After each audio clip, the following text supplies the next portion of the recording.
com a Viva Jovem e nós precisamos dar apoio aos nossos jovens também. Então ele foi lá para dar uma força, já que durante esta semana a gente estava participando do 22º ELADES, que era o encontro dos líderes do Sul, Santa Catarina, Rio Grande do Sul e Paraná. Então a igreja já estava sem nos ver uma semana praticamente. Então ele precisou estar lá e manda um abraço a toda a igreja, aos pastores, aos irmãos que estão congregando aqui neste distrito. E eu louvo ao Senhor porque para mim é um privilégio poder estar aqui com a minha família reunida para adorar ao Senhor. Nunca eu havia pensado que Deus iria preparar um tempo em que eu poderia desfrutar disso, já que, na verdade, quando nós iniciamos o ministério, eu e meu esposo, nós tivemos 17 anos de ministério itinerante. E 17 anos que eu deixava as meninas, era minha mãe, minha irmã que cuidavam delas, e eu viajava com o pastor Ivanildo por estes 3 estados que foi, na verdade, Santa Catarina, Paraná e aqui o Rio Grande do Sul. E vocês vejam que os planos de Deus não são os nossos planos, porque nós olhamos com a visão humana, com a visão terrena do que nós estamos vendo, mas o Senhor olha para mim e para a tua vida enxergando nós lá na frente como o propósito que Ele tem designado para as nossas vidas. E lembro muito bem, nem havia me programado para falar isso, mas Deus sabe, talvez porque você chegou nesta noite e precisa de resposta, Deus me deu uma palavra que vem para trazer resposta para as inquietações de quem sabe muitos corações que aqui estão. E quando a irmã Silvane pediu para mim divulgar sobre o nosso projeto, que no próximo sábado nós teremos uma reunião com os obreiros e as esposas de obreiros, e nós ali vamos, durante essa semana, já ver um horário que nós possamos estar reunidas antes de ouvir a mensagem que o pastor estará ministrando, para nós passarmos às irmãs esses projetos, essas coisas lindas que o Senhor tem levantado mulheres para estar em oração. Vejam que nós estamos passando por um tempo de grandes dificuldades. E se eu não interceder pela minha casa, pelo meu marido, pelos meus filhos, quem vai fazer isso? Deus até pode levantar alguém, mas a minha igrejinha começa lá dentro da minha casa. É lá dentro da minha casa que eu tenho que ganhar os meus para Jesus. Eu tenho que interceder pelos meus para que o Senhor os salve, liberte e use eles para a honra e glória do nome do Senhor. E eu estava falando para vocês que durante 17 anos da minha vida, eu dediquei ao ministério juntamente com meu marido, e eu não ministrava a palavra, eu louvava o Senhor. E o Senhor sempre dizia que eu ia ministrar a palavra. Então, quando eu estou ministrando a palavra, vocês podem dar muito glória a Deus, porque daqui de mim não sai nada. O que eu falo é a inspiração do Espírito Santo, porque eu me coloco apenas como instrumento. É como a Eveline disse, se fosse escolher, eu não gostaria de estar aqui. É um peso de responsabilidade muito grande para quem conhece o que é a responsabilidade com a obra de Deus. E durante esses 17 anos, Deus pediu renúncia de muitas coisas da minha vida, inclusive, como a irmã Ivonete disse, a renúncia de lecionar, de ser professora, que era o meu sonho desde menina. Eu lecionava para os vizinhos, para os coleguinhas, com carvão numa tábua, porque eu queria ser professora. E quando Deus me deu a graça de me formar professora, o Senhor disse, agora você vai renunciar isso, porque eu deixei você concluir. Mas você vai renunciar, porque eu preciso de você além daqui, além de Vacaria. E aí eu fui, Paraná, Santa Catarina. Estivemos muito tempo no Uruguai, ministrando com os missionários. Enfim, quantos cultos eu dizia: Senhor, quando vai chegar o dia que eu vou estar com as minhas filhas e louvando o teu nome, nós juntos? Porque todo final de semana nós estávamos em alguma cidade ministrando a palavra. E vocês vejam que há um tempo determinado para todas as coisas. Deus disse: o meu tempo de usar vocês é este. Depois, quando parar este tempo e esse projeto, ele não me disse, porque senão eu ia me alegrar demais. Então ele dá uma bênção de cada vez. Agora ele me faz entender: o tempo de adorar a Deus com as minhas filhas é agora. É agora. E vocês vejam que agora elas estão casadas, que agora elas já são adultas. E enquanto eu renunciei às minhas vontades para fazer e atender o chamado do mestre na seara, que é o tema de vocês, o Senhor cuidou delas, do futuro delas, encaminhou elas para hoje nós estarmos aqui diante desta igreja em Santa Rosa, servindo a Deus, agora não só com as minhas filhas, mas com os meus genros e ainda com o meu irmão que está aqui também. Vocês vejam que Deus responde no tempo dele. Não é do nosso jeito, é do jeito de Deus. E talvez você tenha adentrado este templo nessa noite com algumas indagações, se perguntando e dizendo assim: Senhor, por quê? Por quê? O porquê? E o Senhor tem uma resposta para os teus porquês nesta noite. Eu confesso para os irmãos que passamos tão envolvidos durante esta semana com o Elades, porque nós havíamos já determinado que não iríamos participar, porque precisaríamos participar de um retiro de esposas e pastores e esposas. Então nós não iríamos participar do Elades. Mas eu quero que você saiba que às vezes você se programa de um jeito e Deus diz: não será assim, vai ser do meu jeito. Então nós não iríamos participar do Elades, que é esse encontro dos líderes dos 3 estados. Mas naquele jejum do lançamento do projeto lá no Cruzeiro, Mães de Joelho, Filhos em Pé, que veio como resposta de oração, eu estava atendendo mães e filhas ali naquele meu gabinete, naquela sala que tem, e eu disse: Senhor, só aconselhar não chega. Eu preciso de uma estratégia, eu preciso de uma resposta para encaminhar estas mães, porque quando elas voltam para casa é o Senhor que tem que agir lá. E aí Deus deu esse projeto para a irmã Silvânia, a irmã Cloraci, a irmã Fátima está também envolvida, e veio como resposta do céu para nós. E naquele jejum, quando eu estava com meus joelhos dobrados e eu estava orando, Deus levantou uma profeta. Eu não vi quem era, eu acho, só que mais ou menos eu sei quem é, pela voz, porque eu não consegui olhar. Tamanha era a glória de Deus e Ele falando comigo. E o que o Senhor falou comigo naquela manhã, Deus cumpriu nesses 3 dias na cidade de Bento Gonçalves, no encontro dos líderes dos 3 estados, onde eu não estaria. Mas Deus que mexe e faz como Ele quer.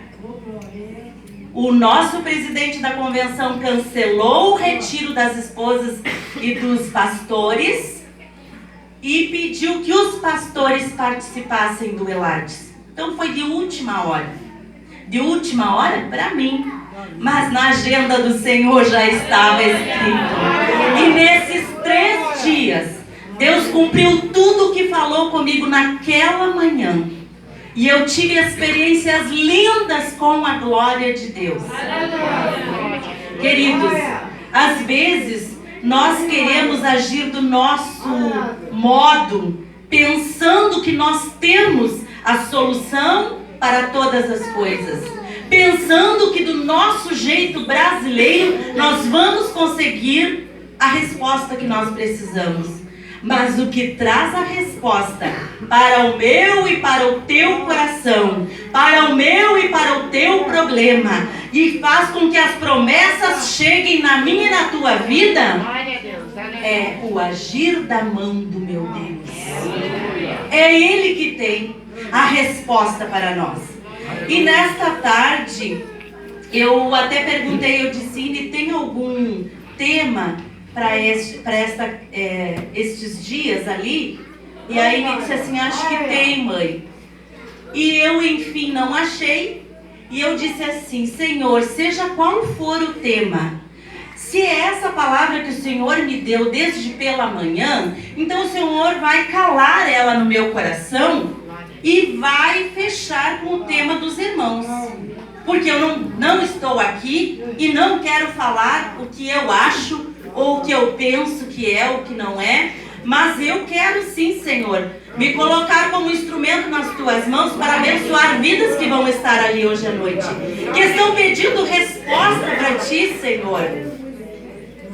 E quando eu cheguei aqui, eu vi este tema maravilhoso. Peça ao Senhor da seara que envie ceifeiros. Mas para enviar ceifeiros, tem que ser ceifeiros preparados. Porque esta última hora da colheita, se não for ceifeiro preparado, não vai ter colheita da forma como o Senhor deseja. Serão colheitas segundo a nossa vontade humana.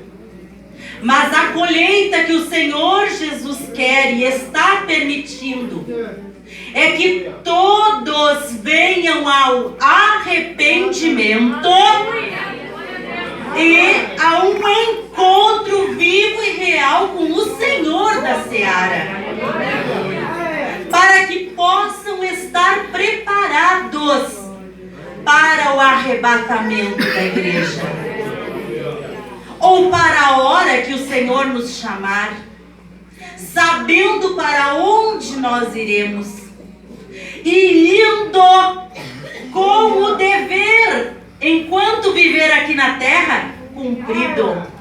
Porque viver aqui é fácil, agora cumprir com o ide de Jesus, nem todos obedecem, porque paga-se um preço. Para ir no ide de Jesus, não é comendo doce, não é sob sombra, muitas vezes é debaixo de tempestade, de sol escaldante, clamando dia e noite pelo nome e pelo sangue de Jesus, porque a nossa guerra não é terrena, a nossa guerra é espiritual. Estamos guerreando com coisas que não enxergamos, porque se Deus abrisse os nossos olhos espirituais neste momento, nem eu e nem você ficaria em pé, vendo o agir dos espíritos malignos, vendo o agir de Satanás, levando um, matando o outro, derrubando o outro, e o que tem guardado eu e você é o sangue de Jesus, vertido na cruz do Calvário. A minha oração tem sido: Senhor, asperge o teu sangue nos umbrais das minhas portas todos os dias, Senhor. Porque se não fosse a misericórdia do Senhor, o que diz a palavra? Já teríamos sido consumidos. E a palavra que Deus me deu nesta noite se encontra no livro de Abacuque. E muito interessante, que eu quero deixar que Deus me use como Ele quer. Eu nunca preguei essa palavra da maneira como vou pregar nessa noite. Até porque o nosso Deus é um Deus de mensagem nova, pão quentinho. A palavra de Deus, ela se perpetua de geração em geração, mas ela se torna nova a cada momento que você abre ela e lê. Você pode ler o mesmo versículo várias vezes durante o dia. Cada vez que você ler aquela palavra, ela se torna nova para você. Porque é o Espírito Santo que vivifica a palavra em nossas vidas. E diante de um momento, e podemos dizer um momento de caos em que o Brasil está passando, e a gente tem uma ideia, olhando os noticiários, como está o nosso país hoje. Nós temos uma ideia.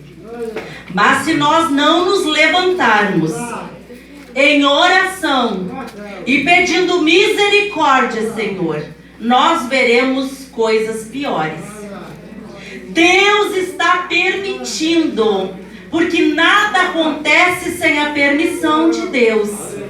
Deus está permitindo esta crise se manifestar no Brasil, e eu vejo isso como a boa mão de Deus se estendendo e mostrando para o seu povo que é tempo de despertar, é tempo de clamar.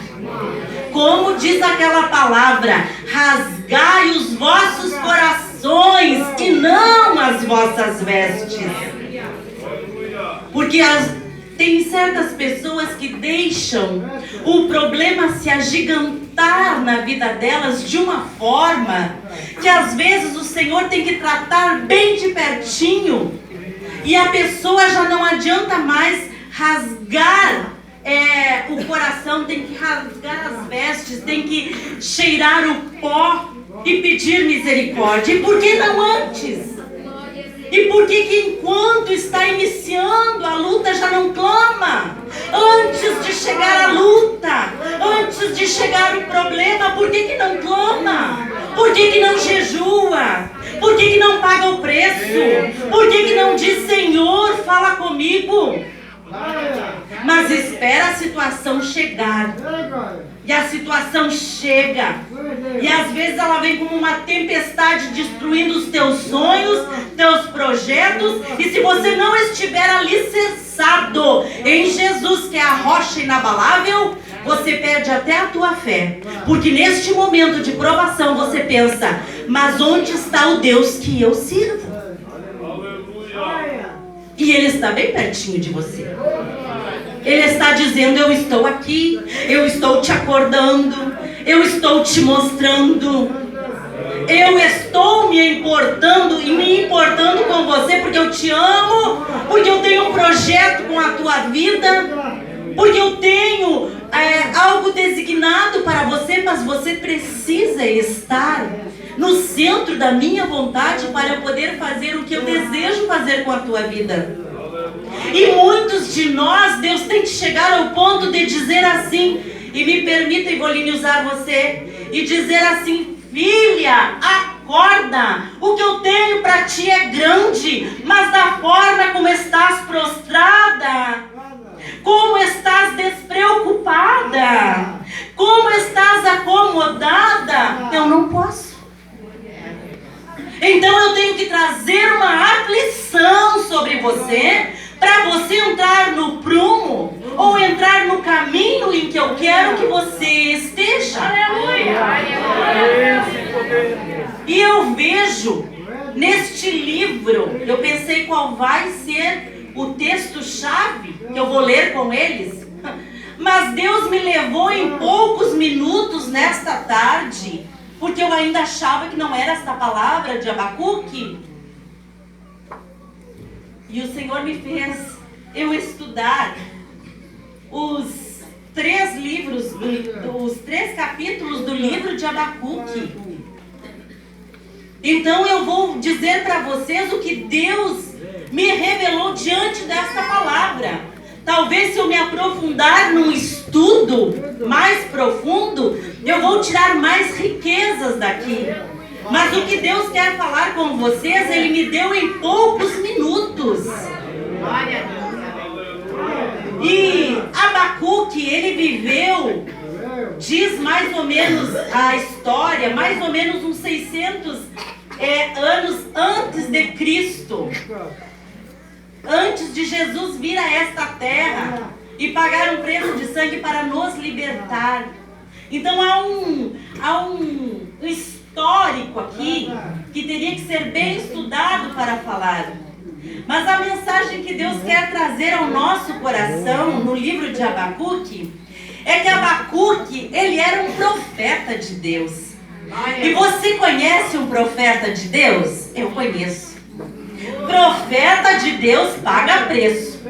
Profeta de Deus vai para a caverna, vai para a cova. Profeta de Deus é provado diariamente. Profeta de Deus não entrega o que ele quer, entrega o que Deus manda, nem que lhe custe a própria vida. Profeta de Deus não pede para ser profeta de Deus. É escolhido por Deus porque Deus sabe como é um profeta e como é a vida de um profeta.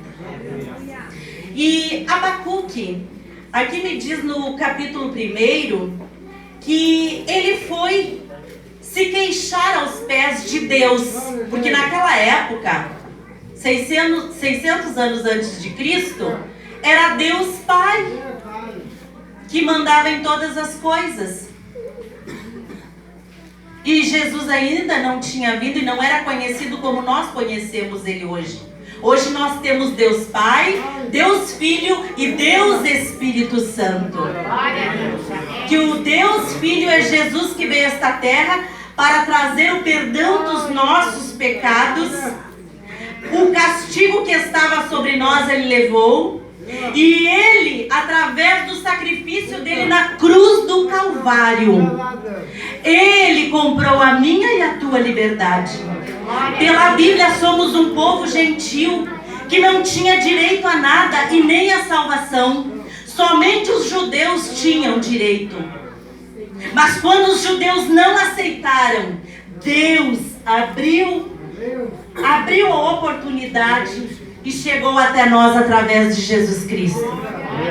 É bem complicado para quem não conhece a palavra de Deus entender um pouco desta reflexão. Mas o Espírito Santo vai trazer ao teu coração o que você precisa entender nesta noite e a posição que você precisa assumir a partir de hoje para você ter direito às bênçãos de Deus aqui na terra e ter também uma vida eterna lá no céu. Quando o Abacuque, ele se queixa, e no capítulo 1 vocês podem ler comigo, diz assim: ó Senhor Deus, eu vejo uma queixa, ele se queixando para Deus. Sabe quando eu e você estamos passando por uma luta e a gente já não tem mais palavra para orar? A gente só se queixa e diz: Senhor, eu não aguento, tu tá vendo, Jesus? E tu chora e tu diz: tu tá vendo, Jesus? Abacuque disse para o Senhor Deus: ó Senhor Deus, até quando clamarei pedindo ajuda e tu não me atenderás? Até quando gritarei violência e tu não nos salvarás? Porque me fazes ver tanta maldade? Porque toleras a injustiça? Estou cercado de destruição e violência. Há brigas e lutas por toda parte. Por isso ninguém obedece à lei. E a justiça nunca vence. Os maus levam vantagem sobre os bons e a justiça é torcida. Olha a queixa de Abacuque diante de Deus. 600 anos antes de Cristo.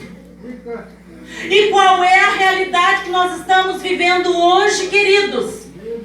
Se não é mais ou menos ou pior do que Abacuque estava se queixando. Os bons estão pagando pelos pecadores. E agora eu falo a nível de Brasil, a nível de país, com tanta corrupção, com tanta coisa errada, onde a justiça, para poder exercer a função dela, é quase vertendo sangue. E quando Abacuque pergunta para Deus, Deus responde para Abacuque, lá no versículo 5. Aí diz assim, eu não vou ter todo o tempo para ler tudo, mas você pode ler em casa. Eu vou ler alguns versículos, onde diz assim: o Senhor diz ao seu povo, olhem as nações em volta de vocês, e fiquem admirados e assustados, pois o que vou fazer agora é uma coisa em que vocês não acreditariam. Mesmo que alguém contasse, estou atiçando ou estou mexendo com os babilônios, aquele povo cruel e violento, sempre pronto a marchar pelo mundo inteiro, a fim de conquistar as terras dos outros. Eles espalham o medo e o terror e fazem valer as suas próprias ordens e leis.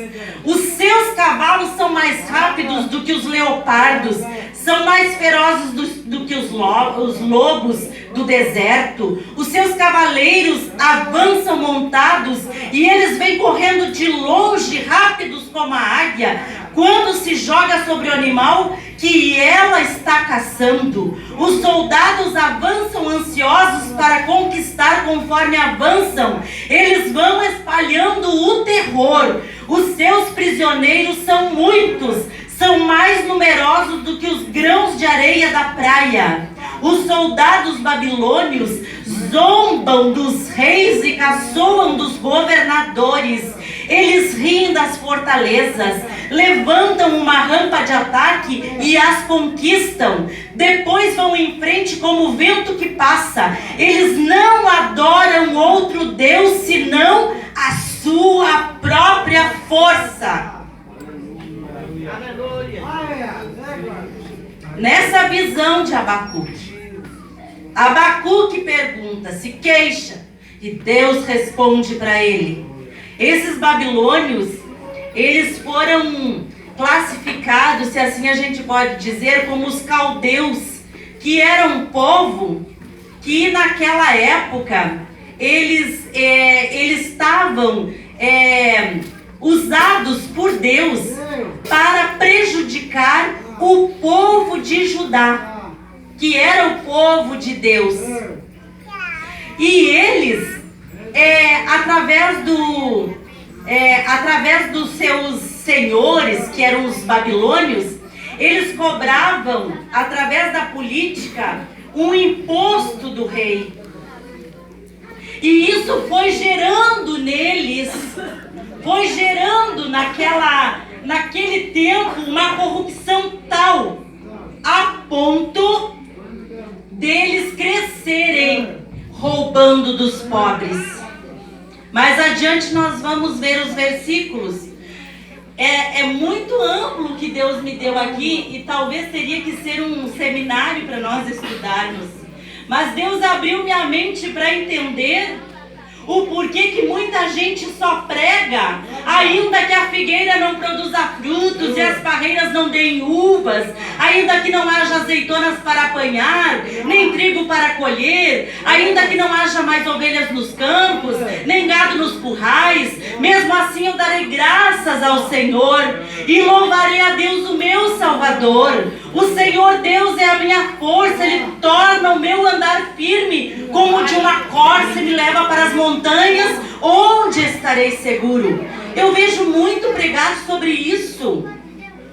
Mas o contexto para que Abacuque chegasse ao ponto de dizer isto, ainda que a figueira não produza, Abacuque precisou passar por uma experiência com Deus, tendo esta visão e Deus mostrando para ele o porquê havia permitido chegar a aflição sobre o povo de Deus.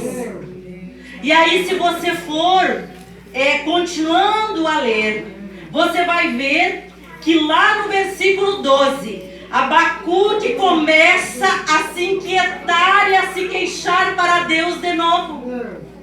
E ele diz assim: tu sempre exististe, ó Deus, ó meu santo Deus, ao ponto de Abacuque dizer meu santo Deus, porque Abacuque sabia o Deus que ele servia. Porque naquela época, os caldeus eram idólatras. E vocês vão ver quando eu ler um versículo aqui, como eram fabricados os ídolos. E o porquê Deus permitiu chegar este tempo de aflição para ajudar. Aí no capítulo 2, no versículo 12, quando Abacuque começa de novo, dizendo: Deus, tu és imortal, tu és o nosso protetor. Ó Senhor, tu escolheste os babilônios, lhe deste força para nos castigar. Mas como podes tolerar esses traidores, essa gente má? E quantas vezes eu e você estamos dizendo a verdade? Aqueles corruptos têm que morrer, e nós queremos vingança, e nós queremos que Deus haja. E às vezes Deus está usando justo a vida dos corruptos, justo a vida daqueles que estão fazendo as coisas erradas, para alertar eu e você, para que não venhamos a cair no mesmo erro que eles caem. É sério essa palavra. Aí Deus, lá no capítulo 2, responde de novo a Abacuque. E olha o que Abacuque diz. Abacuque diz assim: vou subir a minha torre de vigia. E quando eu estava lendo isso, o Espírito Santo disse: pergunte para eles, qual é a torre de vigia que você tem subido e tem conversado com Deus? Abacuque diz assim, não é eu, leia no livro de Abacuque: vou subir a minha torre de vigia e vou esperar com atenção o que Deus vai dizer e como vai responder a minha queixa. Abacuque sabia o Deus que ele servia. Como é que você tem perguntado para Deus, sentado tomando chimarrão, falando mal de um e de outro, falando mal dos políticos, falando mal do país, falando mal disso, mal daquilo, porque Deus vê todas as coisas e nada fica oculto aos olhos de Deus. Deus vê a minha e a tua vida em 24 horas, Ele está vendo e Ele sabe o que eu penso, o que eu faço. Ele sabe todas as coisas. Aqui Abacuque disse: Deus, tu és imortal. Você já parou para pensar no poder e na soberania e na grandeza do Deus que você serve? Que assim como Ele pode colocar a mão dele e te abençoar, Ele pode baixar a mão dele e a ira dele vir sobre a tua vida? Você já parou para pensar nisso? É mensagem forte, gente, para entregar. Mas é mensagem para você sair por aquela porta depois que terminar esta reunião, este culto a Deus que nós viemos oferecer. Vir à casa de Deus é vir cultuar o nome do Senhor. É não vir à casa do Senhor para mostrar um sapato, para olhar como é que fulano está, para observar tal coisa. Não, você vem à casa do Senhor para cultuar ao Senhor. Por isso é culto. E Deus diz: ninguém vai poder chegar na presença de Deus e dizer: eu não sabia. Porque nesta noite Deus está falando conosco de uma forma como se Ele estivesse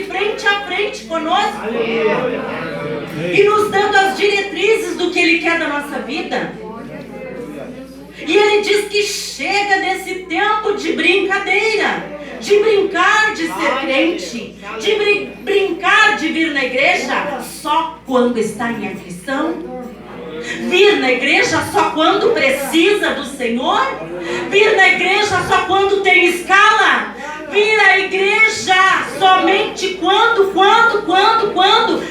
menos quer adorar a Deus. Ele está esperando que eu e você apresente a Ele a nossa vida como um sacrifício vivo e real diante dEle, porque o maior sacrifício Ele já pagou na cruz do Calvário. Não pense que você vai comprar Deus ou enganar Deus. Não pense. Ele está dizendo: basta. Preciso usar os meios para acordar meu povo. E no tempo de Abacuque foi assim. Gente, a gente não para pensar que se essa crise, que essas barreiras, essas paradas que estão fazendo, se for mais de uma semana, haverá um caos terrível. Nós não paramos para pensar. Nós começamos a pensar quando a coisa já está vindo assim, ó, e nos afogando. Mas o Senhor manda nós nos levantar enquanto a coisa ainda não está tão terrível assim. Porque hoje nós reclamamos de barriga cheia. Nós reclamamos de Deus tendo todas as oportunidades, tendo todas as possibilidades. E vamos esperar chegar o tempo da sequidão para enxergar que Deus é bom, que Deus é justo, que Deus pode fazer? Não. Aí no capítulo 2, Deus responde a Abacuque. E escrevendo um pouquinho sobre isso, lá no capítulo 4, no versículo 4 do capítulo 2, diz assim: a mensagem é esta: os maus não terão segurança, mas as pessoas corretas viverão por serem fiéis a Deus. Você entendeu? Que você vai ter toda a provisão de Deus, que você vai ser cuidado por Deus, que não vai te faltar pão, nem comida, nada vai te faltar se você for temente a Deus.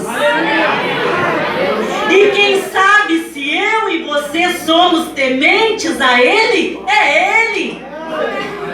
Porque às vezes eu estou vestida de uma forma em que você me olha e diz que serva de Deus temente ao Senhor, mas é uma casca que está mostrando o que aqui dentro você não vê. Só Ele vê, só o Espírito Santo de Deus vê, só Ele sabe como está. E me permitam nesta noite ministrar a palavra talvez de uma forma como nunca ousei antes. Mas o Senhor tem dito que é dessa forma que Ele vai me levantar. E eu vou ministrar a palavra como o Senhor deseja. Porque todas as vezes que eu obedeci, o Senhor me honrou. Queridos, estamos vivendo um tempo em que é fácil publicar no Facebook, em que é fácil publicar em Instagram, em que é fácil eu sair e pedir para alguém me fazer um vídeo eu falando e sendo uma coisa, vivendo no dia a dia diferente do que realmente eu aparento ser para as pessoas. Mas está chegando um tempo em que Deus tirará as máscaras, em que Deus mostrará o que é e o que não é. Está chegando o tempo do Senhor passar a peneira e peneirar, e o justo vai se justificar cada dia mais, se humilhar aos pés do Senhor, servir ao Senhor com temor, mas o ímpio vai de pecado e Deus vai mostrar quem é. É tempo em que Deus está nos dando oportunidade para nós alcançarmos ao Senhor através de uma vida de verdade. Vocês sabem por que Deus deu essa visão a Abacuque e permitiu nesta visão a Abacuque ver todo esse caos vindo e o povo de Deus sendo oprimido? Eu anotei aqui nesse papelzinho. No capítulo 2 e o versículo 6 a 8, Deus trouxe esta crise, eu vou dizer esta crise sobre Judá, porque eles estavam acumulando bens de outros. No capítulo 2, versículos 6 a 8 diz assim: mas os povos conquistados desprezam os babilônios e zombam deles, dizendo: ai de vocês que ficam ricos pegando coisas que não lhe pertencem. Até quando vão enriquecer obrigando os seus devedores a pagarem as dívidas? De repente vocês, os babilônios, serão os devedores. Aí os seus credores os forçarão a pagar as dívidas e com juros. Eles vão atacá-los e vocês ficarão com medo. Eles levarão embora tudo que é de vocês. Vocês roubam as riquezas dos povos de muitos países. E agora eles vão fazer o mesmo com vocês. Vocês vão pagar pelos crimes e pelas violências que cometeram contra os povos do mundo e contra as suas cidades. Estavam enriquecendo às custas dos outros. Segundo motivo, eles confiavam nas suas fortalezas. Era um tempo em que o exército deles era um dos melhores. E eles acreditavam na força humana que eles tinham. E aqui diz, no capítulo 2, do 9 ao 11, diz assim: eu me deparei, irmão Édio, com essa palavra. Eu vi uma vez o pastor Ivanildo pregar sobre os ais de Isaías. Mas aqui em Abacuque temos vários ai. Ai, eu já li. No 9 tem um ai. No 12 tem outro ai. Eu já vou lendo para vocês verem. Vejam que quando diz ai, é porque a mão de Deus vai pesar. Ai! E aqui diz assim, do 9 ao 11: ai de você, Babilônio cruel, que encheu a sua casa com o que roubou dos outros.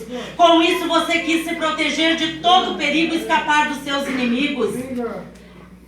Aí diz assim: mas os seus planos trouxeram vergonha para a sua família. E ao destruir muitos povos, você pôs a sua própria vida em perigo. Até as pedras das paredes e a madeira das vigas gritam contra você. Gente, o terceiro motivo foi edificar a cidade com sangue e iniquidade.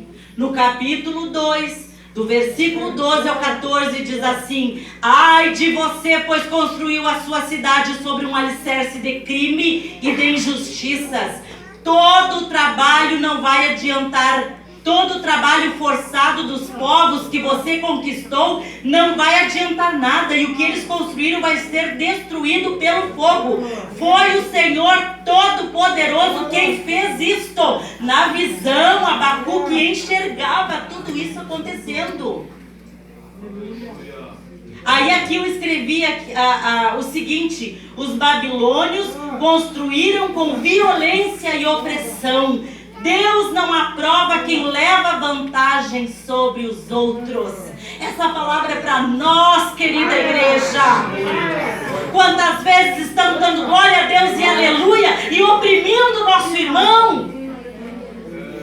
Essa palavra é forte, mas ela vem para nos despertar, para nós acordarmos. O que é certo, o que é errado. Aí em quarto lugar, por que veio? Qual foi o motivo? envolver os outros no pecado.